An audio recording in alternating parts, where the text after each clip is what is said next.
Bhavnagar Mahuva marketing યાર્ડમાં લાલ ડુંગળીની હરાજી થઈ આવતીકાલથી થશે શરૂ। ખેડૂતોને નબળી ગુણવત્તાવાળી ડુંગળી ન લાવવા સૂચના આપી છે। લાલ ડુંગળીના ભાવ ખૂબ નીચા મળતા હોવાથી બારદાનના પણ પૈસા ઉપજતા નથી।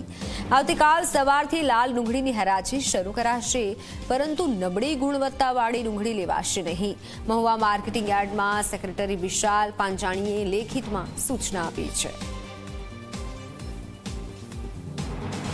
લાલ કાંદા લાવતા ખેડૂત ભાઈઓને ખાસ અનુરોધ છે કે હાલમાં બદલાને તેમજ નબળી જે ક્વોલિટીની ડુંગળી આવે છે તેમાં ખૂબ જ નીચા ભાવ છે, જેમાં ટ્રાન્સપોર્ટેશન તથા મજૂરી ખર્ચ પણ નીકળતો નથી।